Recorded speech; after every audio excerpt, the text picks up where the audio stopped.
بەناوی خودایی بەخشندەی میهرەبان، سوپاس و ستایش بۆ خوای گەورە، سەڵات و سەلام بڕژێتە سەر پێغەمبەری کۆتا زەمان، کۆتایی زەمان و لەسەر ئال و ئەسحاب و یار و یاوەرانی تا ڕۆژی دوایی.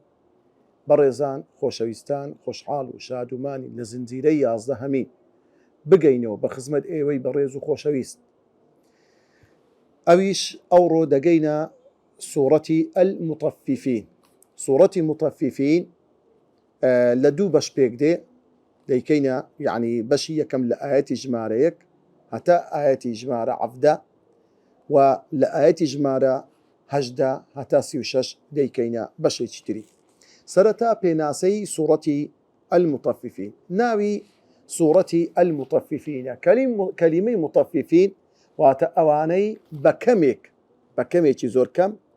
دزی دەکەن، فرتوفێڵ دەکەن لە پێوانە، ئەوجا چ کێشانبی چ پێوان بیتن. لە نێوان مەککە و مەدینە دەفەرمونون دابەزیوە لە ڕێگای کۆچەکەی پێغەمبەری خوا بەر لەوەی پێغەمبەری خوا بستە شاری مەککەی پیرۆز لەوێ دابەزیوە و زنجیرەی ئاەتەکە ئەو سوورەتە زنجیرەی 83یەمین سوورەتی قورئانی پیرۆزە لە دوای سوورەتی ئەلعنکەبوت دابەزیوە. ئەو سوورەتە پیرۆزە چەند بابەتێکی لەخۆگرتووە. بابەتی یەکەم چارەسەری کێشەیەکی کۆمەڵایەتی و ئابووری دەکاتن، ئەویش بریتە لە فێڵکاری و ساختەکاری کردنە لە پێوانە و لە کێشان. خاڵی دووەم،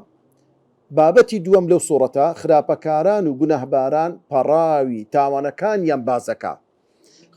بابەتی سێیەم لەو سوورەتەدا کە باس کرابی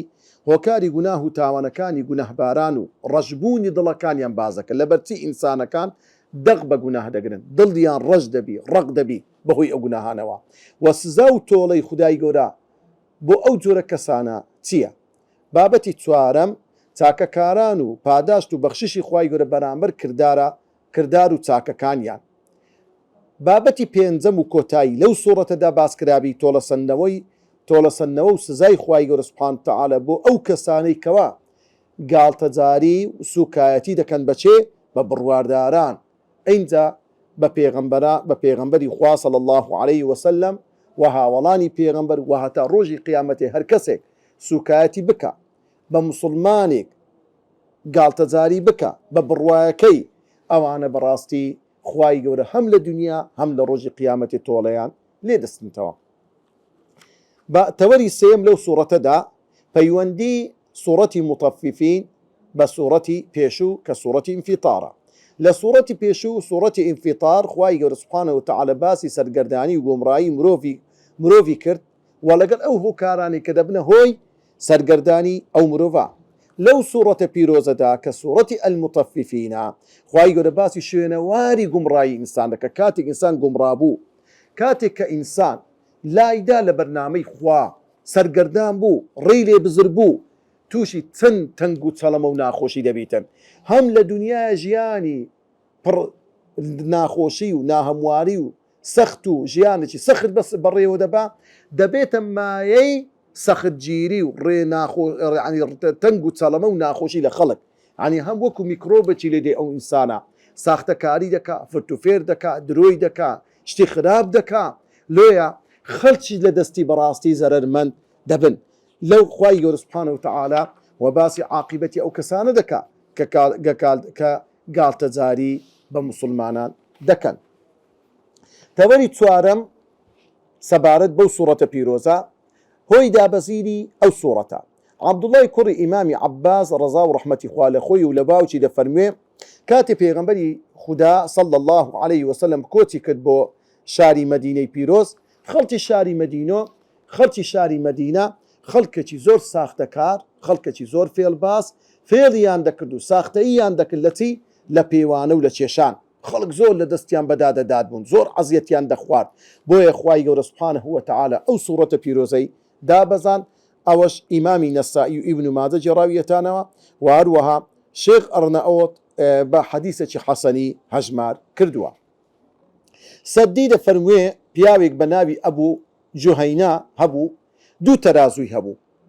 یەکەچیان تەرازووەکی باش تێر و تەسەل بە بێکەمکردنەوە، بەو تەرازووە دەیکڕی. تەرازووەچکەی هەبوو ناتەواو بوو، يعني لي كم كتبوا ترازوك كم تربو دتوبوي ديكري خواي قول سبحانه وتعالى باسي أو بياوا لدرباري أو بياوا هاوشيوي أو بياوا أو سورتي دابزاندو هارشتي زوتون دي ليانكر فرمي ويل للمطففين هتا كوتاي أو سورتا عند بريزان دينا توري بينزم لو سورة بيروزدا معناي تنوشيك ويل واتهاوار سزاي سختو بإيش يان دوليتي پر لآقل لناو دوزخ المطففين واتساختو في الكاري مطففين اواني كم كروي بيوانو تشيشان ساختو في الكاري كاران اكتالوا كاتبو خوان دا تشيشن يستوفون بطواوي بيكم وكرتي وكم كرنوا كالوهم كاتبو خلطي دا تشيشن يخسرون كم دكنوا واتا لبيوانكي كم دكنوا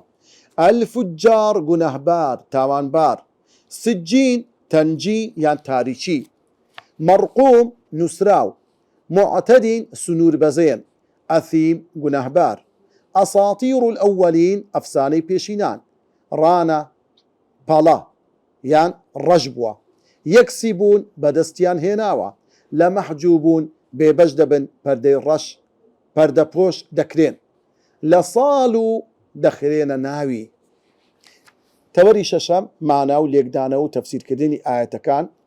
با تيرو تسلي خواهي سبحانه وتعالى لسرتاي أو صورتا حرشيتي زورتون دكا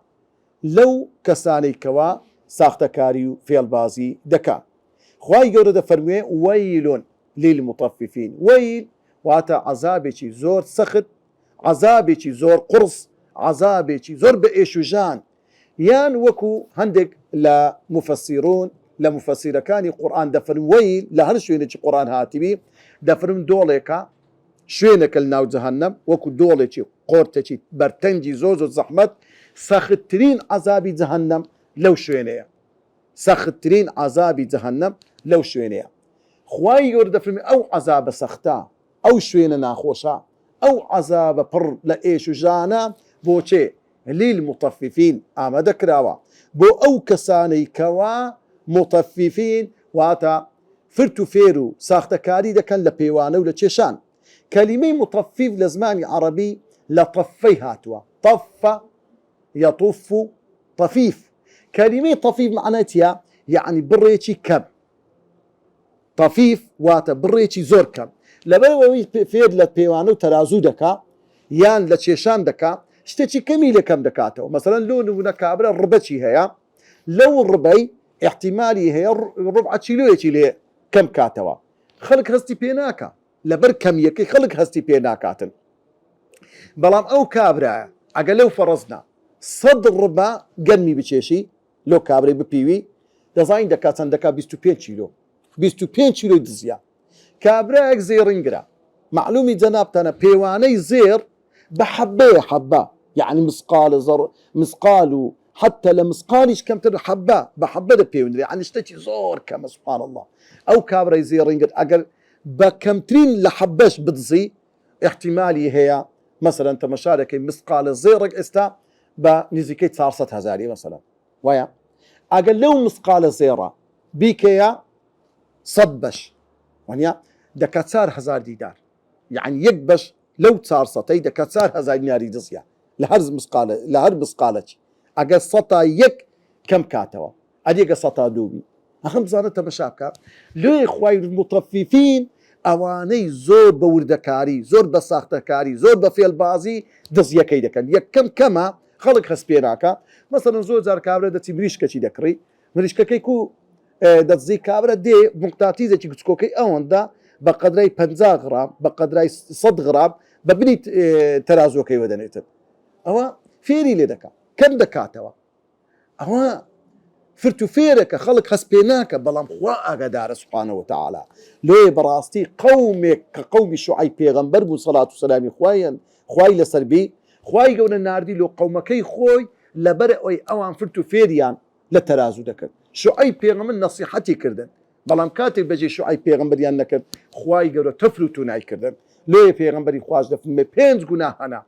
فنادقرم لخوا ئێوەی ئومەتی من تووشی ئەو گوناهانە بن. یەک لەوانە پێغەمبەری خوا دەفەرمێ هەرگەلێک هەر چیرێک فێر لە تەرازوو بکە ئیلا خوای گەورە تووشی گرانی و نەهامەتیان دەکاتن، گرانیان بەسەردادێتن. چێن ئەوانەی مطففین؟ خوای گەورە دەفەرمێ الذين إذا اكتالوا على الناس يستوفون، ئەوانەی کە إذا اكتالوا على الناس واتە کاتێک شت بکڕن لە خەڵکی، ئیکتالو واتە لۆ خۆیان بچێشن. ئەلێرە کالو لەگەر ئیکتالو کابرە کە لۆ خۆی دەچێشی هەوڵ دەکا، یعنی زۆر بە جددی، زۆر بە وردی، زۆر چکە لەبەرەوەی دائیمەن ئینسانی ساختەکار، ئینسانی فێڵباز وا دەزانی هەموو کەسێک فێڵبازە. لێ ئێستی قەومتمانی بە خەڵک نییە، چکە بەخۆی کەسێکی گەندەڵە، بەخۆی کەسێکی فێڵبازە. لێیە کاتێک شت دەکڕی زۆر ورد دەبتەوە لە شتەکەی، زۆر بە وردی دەپێوی، حەقی خۆی بە کاملی وەردەگری. الذين إذا اكتالوا على الناس، ئەوانەی کەوا کاتێکەوە شت دەپێون، شتی لە خەڵک دەکردن، شت لە خۆیان دەپیون، یەستەوفون بە تێر و تەسەلی بە تەواوی دەیپیون و لە خۆیان دەیکردن و وەری دەگرن. وإذا كالوهم، بەڵام کاتێک ئەوان لۆ خەڵکی دەپیون، ئەو وەزەنوهم یان لۆیان دەچێشن، یوخسیرون بە کەمی دەدەنە خەڵکی، لە ڕبەکەی لە چیلۆیەکەی شتێکی لێ کەم دەکەنەوە، ئەو دەدەنە خەڵکی. یوخسیرون، کەلیمەی یوخسیرون لێرە بە معنای چ دێ؟ یعنی یونقیسون، واتە لە پەیوانەکەی کەمتر دەدەنە خەڵکی. ئەلا يظن أولئك أنهم مبعوثون، هاي ئەوانە کەلیمەی يظن لێرە یعنی بە معنای یەقین دێ، ئایا ئەوانە یەقینیان نییە، شک و گومانیان هەیە لەوەی کە ڕۆژی قیامەتی ئەوانە زیندی دەبنەوە؟ ئەلا يظن، ئایا ئەوانە بێگومان نین لەوەی کە لە ڕۆژی قیامەتێ زیندوو دەبنەوە؟ کاتێک کە زیندوو دەبی و قڕت بەسەر، واللهی لە ڕۆژی قیامەتی هیچ شتێک لە خوای گەورە بزر نابی، لا تخفى عليه خافیە، هیچ شتێکی ون و بزر و نهێنی لە خوای گەورە سبحانه وتعالى بزر نییە. یومە تبلی السرائر، هەموو نهێنیەک لە ڕۆژی قیامەتێک کەشف دەبی. لێ ئەلا يظن، ئایا ئەوانە بێگومان نین، ئەن ئولائیکە ئەوانە ئەنەهم، هەر ئەوان تاک تاچی ئەو خەڵکە هەر هەمووی مەبعوثون، زندی دەکرێنەوە لە ڕۆژی قیامەتی، زندی دەبنەوە، دەستنەوە خزمەت خوای گەورە سبحانه وتعالى. چ وەڵام دەدەنەوە؟ حەقی ئەو هەموو خەڵکە کو دەدەنەوە. لیەوم عەظیم، ئەوان زندی دەبنەوە لە بۆ ڕۆژێک کە ئەو ڕۆژە ڕۆژێکی زۆر گەورەیە، ڕۆژێکی زۆر سەختە، ڕۆژێکی زۆر زۆر ناخۆشە. عەظیم واتە ڕووداوەکانی سەختە، ڕووداوەکانی گەورەیە، ناخۆشیەکەی زۆر زۆر ناخۆشە لە بۆ ئینسانی خراپەکار و تاوانبار و گوناهبار و بێباوەڕ. یومە یەقوم الناس لرب العالمین، ئەو ڕۆژە ئەو ڕۆژەیە یەقوم الناس، هەر هەموو خەڵکی لە گۆڕی خۆی دێتە دەرێ، زندی دەبتەوە. بەڵام کاتێک زندی دەبتەوە بەرەو چێ دەچی؟ ڕوبەڕووی چێ دەبتەوە؟ یەقوم الناس، خەڵک هەر هەمووی زندی دەبتەوە، دەڕوا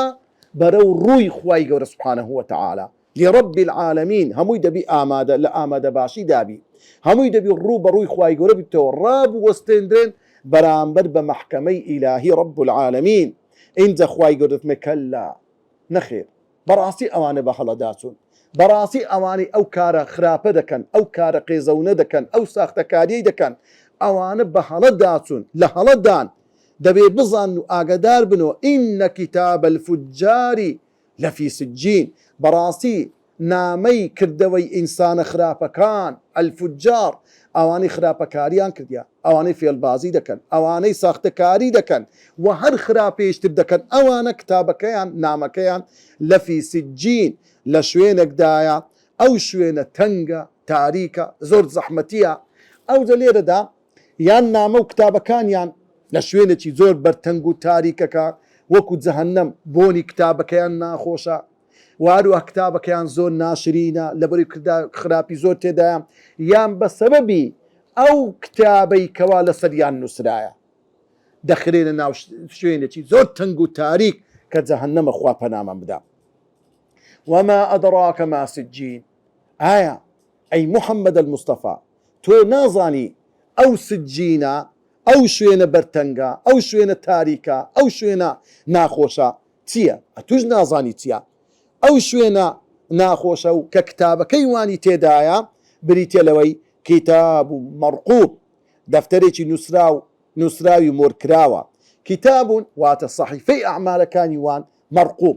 كلمة مرقوم رقم لزماني عربي واتا نوسراو يعني كوشتك لسبردي دا نوسري وكو نقش دفتر رقمك لسري يمينه تمام وكو خواي يقول دفرمي أم حسبت أن أصحاب الكهف والرقيم كلمة الرقيم واتا أو أشكفتي أو كوملا إيمان دارا جنزي كتو ناوي لصدر كي أشكفتك ناو كان ينتو ماركرا رقيم كواتا أو أشكوتي كناوي واني لستو ماركراوا بزانا كواتا أصحاب الكهف والرقيم يعني بمعنى تدي المرقوم واتا أواني ناويان لستو ماركرا لصدر كي أشكفتك كتاب مرقوم واتا أو كتابي وان كهمو تيدا حموش تشي تيدا نسراوا هيش تشي تيدا لبير نكراوا إن زخواي يقول هذا فرمي ويل يومئذ للمكذبين ويل عذاب سخط أو دولي پر لآقري كوا پريتي لعذاب سخط لبوچه لو روج داك الروج جهنم كالروج قيامتا للمكذبين بو أواني كوا أو روج بدرو دخنوا چين أوانا الذين يكذبون بيوم الدين أواني بروج دوائي بدرو دخنوا بروان بروج دوائي نيا بويا بهمو راستو توتك بأشكرو بنيهني قناه تاوان دكن أواني كوا وما يكذب به إلا كل معتد أثيم هيج تقناته هوكاري أوي كوا أوانا الروج دوائي بدرو بخنوا تنها دو سببا يكم أواني كالروج قيامت بدرو دخنوا چين إلا تنها تنكساني كن أوانش كل معتد كلمة معتد وهذا السنير بزين كابر سنوري بزاندية لقناه درسوا زور بيمنتا لا هيت حسابك ناكا نقدري خوي دزاين نقدري هيت كسك نازانيتين أثيم أو سنور بزان نيوي واي كرديا قناه كاني قلق زور بوا كلمة أثيم لسوزني فعيلة لصيغي مبالغة واتا قناه يعني قلق زورا خا قناه باري استمكاري زوزور قوران أوانا إذا بهوي قناه كان يونا بوي هم اندامكاني لشيان لكار كوتوا تساويا حق نابيني جويان كرر برامبر بحق زمانيا لالا بويا إذا تتلى عليه آياتنا كاتك آياتكاني خواي قوريان لبودا خيندريتوا خواي قوريان كاتك آياتكاني إيميان لبودا خيندريتوا قال أساطير الأولين درين براستي أو أفساني بيشين أنا أو تيروكو بسرهاتكاني بيشيا لبو إيما باز ذكري كيني وكلامي خوايا كنا بابا ومحمد لو خوي هذي بستوا بروان بو كلامي خواي قوريا نية كلا بل ران على قلوبهم ما كانوا يكسبون خواي قورتنا كلا نخير اوان بهلا داتون اوان لنا هلا دان اوان زور بدور كتينة ولو حقيقة خواي قورا لبو يعني بيان كديو باس كرديا بلكو اوان ران على قلوبهم ما كانوا يكسبون ران على قلوب كلمة ران يعني رين لا رانا رانا كلمة ران أو بريتيل لوي كوا باليك بكوت سرشتشي مثلا لون منا تمشارك إنسان بلق دبيتن يك بارتي أون دل سدستي يعني لشوينة شي بدر دكويتن وكو باليكا خواي جورة دفرمي أو أنا بوي أون دا بباورو جناح باري سرسختو خرابن لبر أوي دليان باليك التسري باليتي بالي الرشي قناه ما كان بس على قلوبهم دلكانيان رجبوا ما كانوا يكسبون بسبب أو كردوا خراباني كوا لدنيا ديان كرد بصانا پیغمبري خواه صلى الله عليه وسلم لفرموديك دفرمي إذا أذنب العبد نكتت على قلبه نكتة سوداء هذا إنسان قناهك دكا يق نقطي الرجل صدر دادا دري پیغمبر دفرمي فإن تاب واستغفر سقلا اگر او انسان توبه کرد پشیمان بوا او نقطه رشا صاف دبی هیچی لسا نامینه رج دبتو لسا دلی بلان پیغمبر ده فرمی صلی الله علیه وسلم اگر او انسان بردوام بو نقطه گناه چی که نقطه ش رش کت سر دلی توبه نکرد بردوام بو گناه چی که بدو دا کرد دبت دو نقطه گناه چی که کرد دبت سه جاروی گناه چی زور گوره دکه یان چندین گناه لسه یکتر دکا دبت دا او جارا چندین گناهی که دکا دفتر 25 وسط حتى في غنبري خواد فرمي صلى الله عليه وسلم او الرشاي قنا هر همو دلي دادك دي هيد مزالق ناميني او انسانا دلكي توزك ترسي خوا قصيش الراس شتيك بەناوی بدا بچیت و ئیسیفادەی لێ بکە. لۆیە ئەو جۆرە کەسانە ختم الله على قلوبهم، خوای گەورە مۆری لەسەر دڵیان داوە، یعنی بەهۆی گوناه و تاوانەکانیان دڵیان ڕق بووە، دڵیان مۆری لێ دراوە، دڵیان پەردەیەکی ڕەشی بەسەر داکراوە، وەکو خوای گەورە دەفەرمێ على قلوبهم ئەکینە وەکو دەرخونە کو منجەرەکە هەبیتن قەپاغەکی لێخیە سەرێ قەپاتی دەکەی، ئەوانش دڵەکانیان ئەوها قەپات بووە بەرامبەر بەچی بەرامبەر بە حەق و قورئان. ثم ئینجا خوای گوتمێ کەلا نەخێر ئەوانە بە هەڵە داچوون، ئەوە بیر و بۆچنەی ئەوان هەیتیان کە ڕۆژی دوایی نییە، غەڵەتن ڕاز نییە، ئینەهم عن ربهم يومئذ لمحجوبون، ئەوان عن ربهم عن لە بۆ بوعد و مجاوزەیە، لە ڕۆژی قیامەتی ئەوان بە دوور دەبن لە خوا، بە دوور دەبن لە خوای گەورە سبحانه وتعالى، يومئذ لە ڕۆژی قیامەتی لمحجوبون، واتە بربەست و پەردەیەک دەکەوتە نێوان و ئەوان و خوای گەورە، بە هیچ نەوعەک ئەوانە خوای گەورە نابینن. ئەو جۆرە گوناهبارانە لە ڕۆژی قیامەتی بێبەشن لە بینینی خوا، بەڵام لە ڕۆژی قیامەتێ لە بەهەشتێ خوای گەورە خۆی نیشانی هەموو عەبدە چاکەکاندا. حتا پێغەمبەر دەفەرمێ صلى الله عليه وسلم، دەفەرمێ لە ڕۆژی قیامەتێ خوای گەورە بانکەرێک بانگ دەکا دەفەرمێ إن الله وعدكم وعدا يريد أن ينجزكموه، أي عبد بندكاني خوای گەورە لە دنیای بەڵێنەی بە ئێوەدا ئێستا دەیوێ ئەو وعدەتان لۆ بەجێ بگەینیتن. قالوا ئەهلی بەهەشتێ دەڵێن ئەلم يدخلنا الجنة، ئەدی خوای گەورە ئەمەی نەهێنا بەهەشتێ چیت کەمایە لەگەرمان بکە، ئەلم يجيرنا من النار، ئەدی پەنای دەداین لە ئاگەر، چ ناز و نیعمەتێش ترمایە لەگەڵمان بکە. ئینجا پێغەمبەر دەفەرمێ فەڕوفع الحجاب، پەردە لادەچی، ئەو خەڵکە بە چاوی سەری خۆیان خوای گەورە دەبینن، بینێنێک کە لایق بی بە ذاتی خوای گەورە سبحانه وتعالى. بزانە لۆیە بەڕاستی ئەوانە لە ڕۆژی قیامەتێ بێبەشن، ئەو گوناحبارانە لە بینینی خوا، تەنها ئیماندارانی ڕاست و دروست خوای گەورە دەبینن. ثم إنهم لصالوا الجحيم، اینجا بەڕاستی ئەوانە لە ساڵ و دەخرێنە فڕێ دەدرێنە ناو ئەلجەحیم، ئاگرێکی دۆزەخ کەوا زۆر سوتەمەنیەکی پڕ لە ناخۆشی و زەحمەتی تێدایە. ثم يقال هذا الذي كنتم به تكذبون، کە فڕێ درانە ناو جەهەنەم بە چاوی خۆیان جەهەنەم دەبینن، بە ئاگری جەهەنەم دەسوتێن. لەو کاتەدا ثم يقال، اینجا پێیان دەوترێ بە خەڵکی ئەو دۆزەخیانە، بەو تاوانبارانە، بەو ساختەکارانە،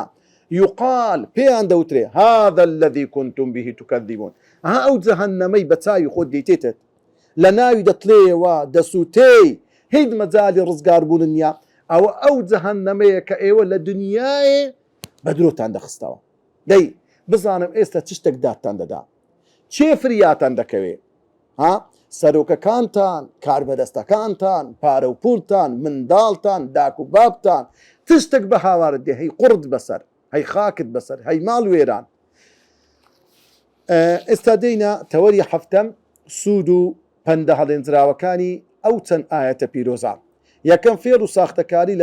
لە پێوانە و کڕین و فرۆشتندا شیرازەی کۆمەلگا تێک دەدات، دەبی ئینسان بزانی ئەگە خەڵک وا بکاتن، یعنی فرت و فێر ساختەکاری بڵاو بیتۆ ناو هەر کۆمەلگەیەک سیقە و متمانە نامینێ، شیرازەی کۆمەلگە تێک دەچی، وەی لێدە سوبحان الله، حتا لە ناو ماڵەکان خەرک فرت و فێر لەگە یەکتر دەکەن. یان تەمەشارێکی ژن سیقەی بە پیاوی نییە، پیاو سیقەی بەژنی خۆی نییە، سبحان الله. یان تەمەشارێکی کوڕ و باب لەگە یەکتر، منداڵ لەگە یەکتر، لۆ چونکە فرت و فێر لە بینیان پەیدا بووە. زۆر جاریوە یەک کە درۆیەکی دەکەن لە عائیلەکی دەبێتە هۆی لە دەستدانی متمانەی خۆی. لۆیە بەڕاستی هەر مجتەمع و کۆمەڵگەیەک ئەگەر هات ساختەکاری و فرت و فێری ناو بڵاو بووە، بەڕاستی ئەو مجتەمعێکە دەستی لێ بشۆ، زۆر کارە سات بڵاو دەبیتەوە. نابینی ئێستا وەی لێ هاتیە خەڵک سیقەی بە هیچ شتێک نمایە، جادە و بان دروست دەکرێ، دا و دەرمانی دکتۆرەکان و پزیشکان لەگە ڕێزم، تەمەشارەکەی ئەوانەی مەحامی و پارێزگارن، مامۆستا، هەری یەکە تەمەشارەکەی سوبحانە بەدوو پارەی خۆی کەتیە، دەچێ سەیدەرێکی یەک دکە حەبت دەوێ، پێ دەرێ ئەوە هیندیە، ئەوە تورکیە، ئەوە ئێرانیە، ئەوە هەولێرە، یەک کۆمەرت پێرێ، نازای سەرت لێ تێک دەچی. نازانی چی هەڕات یەک من چیلۆ ماستی دەکڕی نازانی دەرەوەی معمەلیە ئەوە پێلەقەیە ئەوە نازانم چییە ئەنواع و ئەشکال شتە پێ دەرێتن زۆرە سەرت دەرچی تخوا میلەتێک فێر لە ماستێک بکە چیلۆ ماستێک ئەو بیرە نەفتی لە بن دەستی بێ بچ بکە بەخوای بەپای پلان دەزیتن لۆیە ئینسان ئەگە هەز بە ڕقابەی خوا نەکا وەکو ئەو کچەی لە سەردەمی ئیمامی عومەر دایکی گوتە ڕۆڵە گیان ئەو بەرە بەیانە هەستە تاخیرە هەندێک ئاو لەگە شیرەکەی تێکەرکە وتیدایە گیان ئەدی نەزانیە پێشەوای مسلمانان حرامی کردیە ئاو لەگە شی تێکەر فەرمووی جا عومەر چه ئاگەی لێیە فەرمووی ئەگەر عومەر ئینکانە عومەر و نائیمەن ئەگەر عومەر نووسبی فەئەین الله ئەدی چ زوابی خوا دەدەیەوە ئەوە کۆمەلگەیەکی پاکە ئەوە دیندارە ئەوە خواناسە ئەوە کۆمەلگەی پاکە نەک وەچی ئێستا کە تەمەشارێکی خەڵک هەمووی هەرچی دەولێک دەکرێت والله کاکەستی قەدرە متمانە نمە زۆر بەداخەوە خاڵی دووەم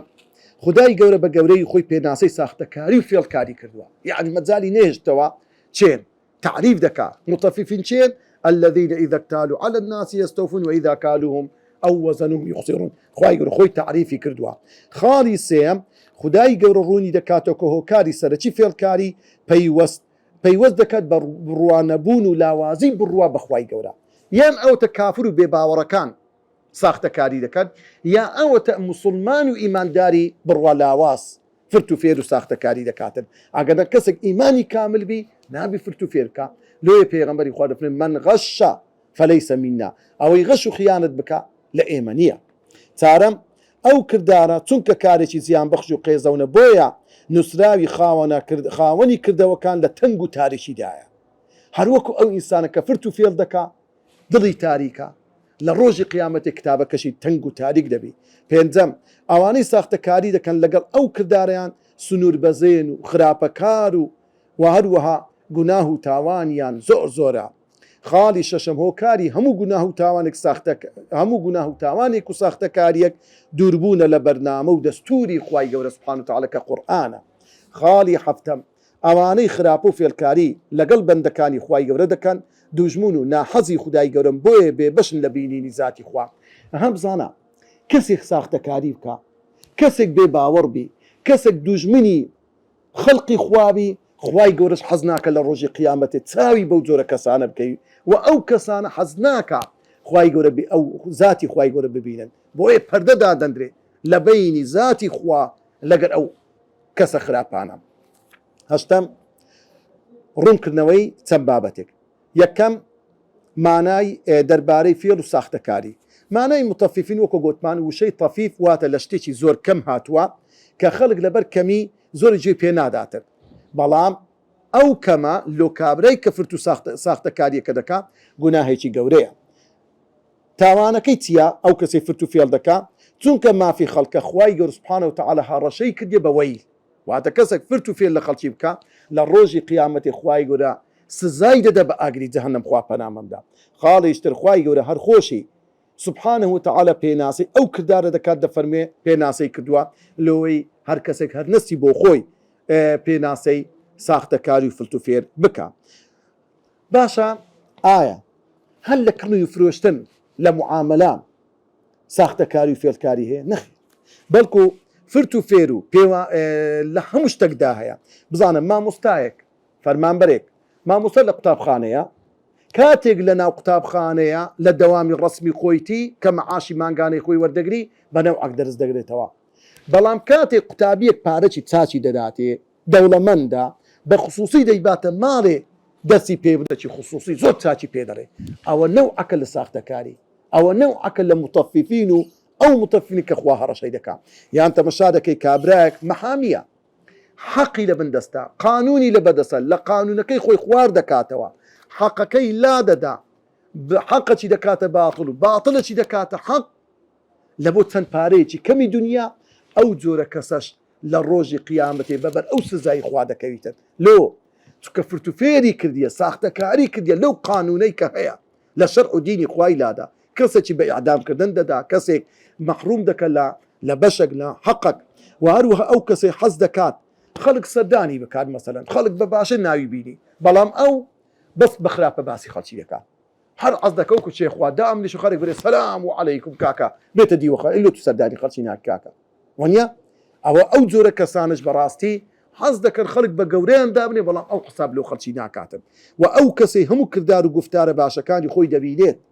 بەڵام کردەوەی خەڵک نابینیتر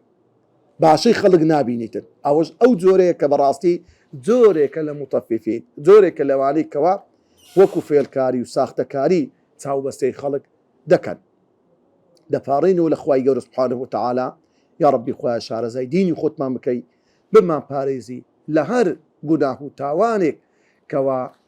سزای ئاگری جەهەنەم بی و هەروەها بمان ڕازینەوە بە هەموو صفەتێکی چاک و باش وەسسەلام عەلەیکم وەڕەحمەتوڵڵاهی وەبەڕەکاتوه